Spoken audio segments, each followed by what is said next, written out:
दोस्तों नमस्कार। मैं हिम्मत सेठ एक बार फिर आपके सामने उपस्थित हूँ एक नए विषय को लेकर। दोस्तों आज हम बात करेंगे एक पुस्तक की। पुस्तक पे बात करना शुरू करें उसके पहले मैं आपको ये बताऊं कि हम भविष्य समता संदेश यूट्यूब चैनल से बोल रहे हैं और ये अपील कि अगर आपने अभी तक भी हमारे यूट्यूब चैनल को सब्सक्राइब न किया है तो सब्सक्राइब कर लें, बेल आइकन दबाना न भूलें। दोस्तों आज हम एक ऐसी पुस्तक की बात कर रहे हैं, उसमें आजादी के लिए लड़ने वाले सेनानियों से साक्षात्कार का वर्णन है। किताब का नाम ही अपने आप में आकर्षण पैदा करता है कि इस पुस्तक को पढ़ी जाए। पुस्तक का नाम है आजादी के दिनों की बातें। इसके लेखक है ब्रजेंद्र रेही। पुस्तक पर चर्चा को उसके पहले चर्चा करें उसके पहले हम आपको लेखक ब्रजेंद्र रेही के बारे में कुछ बात करना चाहते हैं। ब्रजेंद्र रेही एक वयोवृद्ध पत्रकार हैं और मूलतः नाथद्वारा के रहने वाले हैं। साथ ही यह भी बता दें कि उन्होंने बहुत वर्षों तक उदयपुर में अपना उदयपुर को अपना कार्यक्षेत्र बनाया था। तब हम भी उनके संपर्क में आए थे और हमारे मित्र ही बन गए थे। जैसा मुझे याद है, ये उदयपुर में स्वर्गीय गिरधर लाल जी शर्मा की कृष्णा प्रिंटर्स पर उनकी अरावली साप्ताहिक का काम देखते थे। शायद राजस्थान पत्रिका और नवभारत टाइम्स के लिए भी रिपोर्टिंग भी उन दिनों करते थे। इसके बाद उन्होंने प्रकाशक संपादक रहकर उदयपुर एक्सप्रेस सामध्य दैनिक का प्रकाशन किया। उदयपुर समय तक बहुत समय तक ये समाचार पत्र उदयपुर की समाचारों का हार्टलाइन बन गया है। लगभग 1980-81 में ये दिल्ली आ गए। दिल्ली में इन्होंने उदयपुर एक्सप्रेस समाचार पत्र को उदयपुर के बड़े पत्रकार साप्ताहिक कोलाहल के प्रकाशक व संपादक कृष्ण मोहन खाबिया को लेकर आए थे, जिसे आज भी उनके बेटे प्रकाशित कर रहे हैं। उदयपुर एक्सप्रेस उदयपुर से प्रकाशित समाचार पत्रों में दूसरा पत्र था। प्रातःकाल और राजस्थान पत्रिका, भास्कर और अ, कई पत्रिका पत्र पत्र प्रकाशित होने लगे बाद में। तो बृजेंद्र रेही के दिल्ली आने के बाद अपनी पत्रकारिता को विस्तार दिया। वो कई अखबारों में रिपोर्टिंग तो करते ही थे, साथ में उन्होंने वीडियो बनाना भी शुरू किया। धारावाहिकों के लिए भी अपना लेखन किया। डॉक्यूमेंट्री भी बनाई उन्होंने। स्वयं बनाते थे, खुद लिखते भी थे। और दिल्ली दूरदर्शन के लिए एक धारावाहिक बना रहे थे। उसी में ये उस समय ये स्वतंत्रता सेनानियों से इंटरव्यू कर रहे थे और वो धारावाहिक बना ही रहे थे, साथ ही उन्हें समाचार पत्रों में प्रकाशित भी करवा रहे थे। इस बीच उन्होंने माया के उपसंपादक पद पर भी काम किया। इस छोटे से परिचय के बाद हम पुस्तक पर आते हैं। आजादी के दिनों की बातें पुस्तक का प्रकाशन दर्पण प्रकाशन नई दिल्ली ने प्रकाशित किया। ये दर्पण प्रकाशन भी उन्हीं का एक कृति है। इस पुस्तक का महत्व इससे ही अधिक बढ़ जा हो जाता है क्योंकि लेखक ने इस पुस्तक को लिखने के पहले ऐतिहासिक संदर्भों का स्वयं पूरा शोध किया। वे इसके लिए लंदन तक गए, कई पुस्तकालयों में गए, तथ्यों के आधार पर लिखना शुरू किया। एक और महत्वपूर्ण बात यह है इस पुस्तक के संदर्भ में कि 1942 में अंग्रेजों भारत छोड़ो आंदोलन और करो मरो का आंदोलन जो के रियल हीरो, वास्तविक काम करने वाले लोग थे, जो स्वतंत्रता सेनानी थे, उनका साक्षात्कार स्वयं लेखक ने या उनकी उपस्थिति में बड़े नेताओं ने किया। जैसे स्वतंत्रता सेनानी अरुणा आसफ अली का इंटरव्यू, साक्षात्कार महाराष्ट्र के बड़े नेता बसंत साठे ने किया। बसंत साठे इंदिरा गांधी की के मंत्रिमंडल में एक बहुत महत्वपूर्ण मंत्री थे और उन्होंने पूर्व मंत्री बसंत साठे ने किया। 1942 में कांग्रेस आजाद रेडियो चलाकर अंग्रेजों के नाक में दम करने वाली उषा मेहता का भी साक्षात्कार इस पुस्तक की विश्वसनीय को बढ़ाते हैं। यह पुस्तक आजादी के दिनों की बातें दो भागों में लिखी गई है। एक भाग है आजादी की बातें और दूसरा भाग है आज आजादी के दीवानों की बातें। तो उन्होंने मतलब आजादी के आंदोलन की बातों में पहले भाग में और इससे दूसरे भाग में महात्मा गांधी पर भी बहुत चर्चा है। पहले भाग में गांधी जी और सावरकर पर एक लेख लिखा है। वैसे इन दोनों की कोई तुलना हो ही नहीं सकती।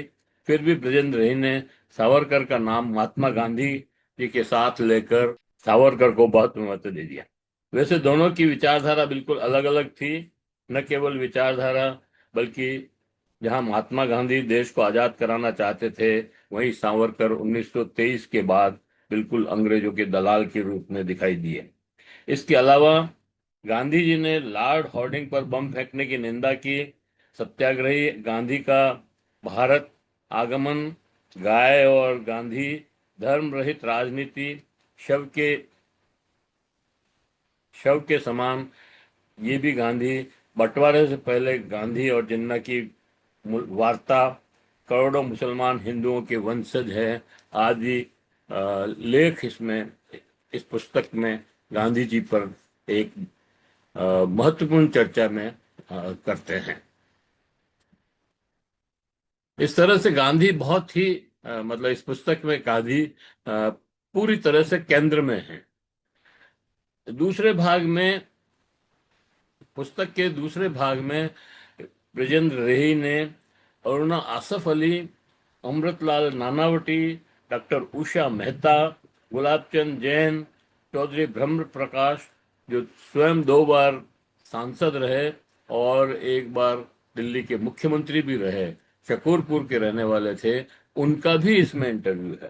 चौधरी रणवीर सिंह, जुगल किशोर खन्ना, फूलचंद जैन, ब्रज कृष्ण चांदीवाला दिल्ली, रूप नारायण, चंद डीडू कृष्णन नायर और शैलेश चटर्जी की इस पुस्तक में चर्चा है। उनसे अ, उनसे साक्षात्कार करके उन दिनों की वास्तविक बातें जो उनके दिमाग में उस समय भी थी, काफी लंबे समय बाद, ये हालांकि ये इंटरव्यू बहुत लंबे अंतराल के बाद हुए, 30-35 साल बाद, 30 साल बाद जो है उन्होंने इंटरव्यू किए ये, लेकिन फिर भी बहुत सारी बातें उससे खुलकर सामने आती है।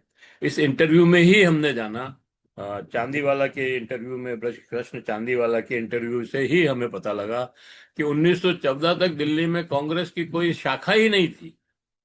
मतलब गजब की बात है ना कि, और उसके पहले कलकत्ता राजधानी थी हमारी। 2012 में या ऐसे ही कहीं दिल्ली राजधानी शिफ्ट हुई, जो हार्डिंग जो है शायद उन्होंने ही की थी।